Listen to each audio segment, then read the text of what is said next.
Welcome to the channel. Today I'm sharing a story meant to touch your heart and fill you with pride. It's about a woman who faced barriers built not from stone, but from doubt and disbelief. A woman who stood firm against rules written by people who never imagined someone like her would one day wear the stars of command. Settle in and listen closely, because this story will stay with you long after it ends. The morning sun washed the airfield in gold as guards lined the main gate. Of Fort Ridge, boots gleamed, rifles rested against shoulders, and every ID was checked with sharp military precision. A new commanding officer was due to arrive, that day a general, but no one knew who it would be. Rumors drifted through the ranks like dry leaves in the wind. Some said a decorated war hero was coming. Others whispered about a powerful figure. From the Pentagon, no one guessed the truth. A black SUV rolled up to the gate. The driver stepped out, saluted, and opened the rear door. From the shadows emerged a woman in a crisp uniform, silver stars shining on her shoulders. Her name was General Elena Carter. She was 42, tall and composed, with eyes that carried both strength and quiet sorrow. She had spent half her life on battlefields, from burning deserts to rain-soaked jungles. Yet what waited for her now was a different kind of fight, ma'am. You can't enter, the gate sergeant said as he stepped forward. He looked at her uniform but still couldn't believe what he was seeing. This entrance is for senior command. The general's convoy is due any moment. Elena lifted an eyebrow. And what makes you think I'm not the general? The sergeant hesitated. What? With respect, ma'am. The commanding officer is arriving today. You must be here on assignment. Please wait until we verify. Silence hung between them.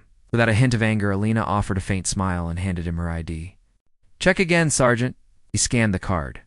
The screen flashed, and the words made his heart sink. Brigadier General Elena M. Carter, Commanding Officer, Fort Ridge.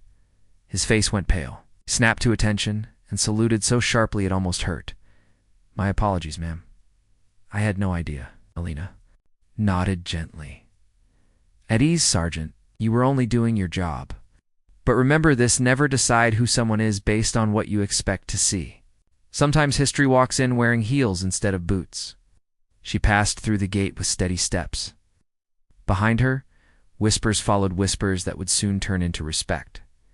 Inside the base, officers waited in the briefing hall. When she entered, the room fell silent.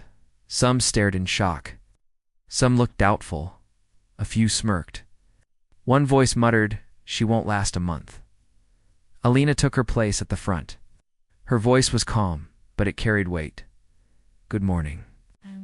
General Carter, earned my stars in places where bullets spoke louder than words. I didn't come here to prove I belong. I came here to lead, and I expect the same commitment from you that this uniform demands from me. Her words cut through the room. Even the skeptics straightened their posture. Days turned into weeks, and she began rebuilding the spirit of Fort Ridge. Discipline had slipped. Morale was low. Elena walked every corridor, visited every division, spoke to soldiers by name, the ones others had forgotten. One evening during a training exercise, disaster struck. A fuel truck overturned near the runway and exploded into flames. Smoke poured into the air. A young mechanic was trapped inside a hangar. Before anyone could react, General Carter ran toward the fire. Ma'am, it's too dangerous. Someone shouted, but she didn't stop. She wrapped her jacket around her face and disappeared into the smoke. Minutes later, she emerged coughing, her arms around the injured mechanic. Her hands were burned, her face blackened with soot, but she smiled.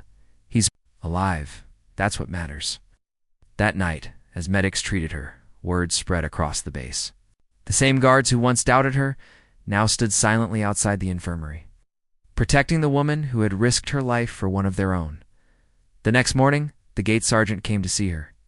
His voice shook. When you arrived, I thought, I was guarding this base.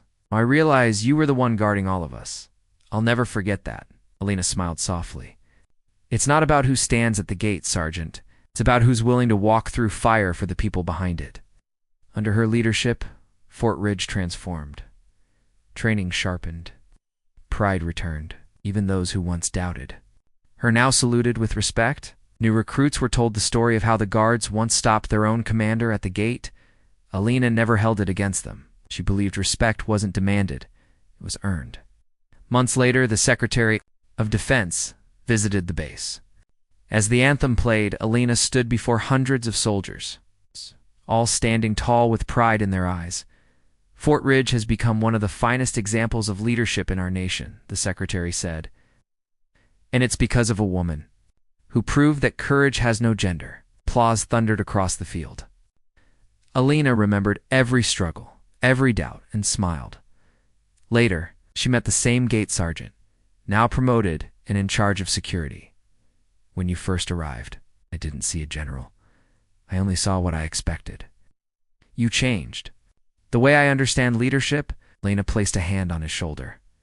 None of us sees clearly at first. What matters is that we learn. As the sun dipped behind Fort Ridge, she walked along the runway, thinking of all the women told they didn't belong. She whispered, "Every closed door just gives me another reason to walk through it." Her story became legend. She was more than a commander. She was proof that leadership is not about power, but purpose.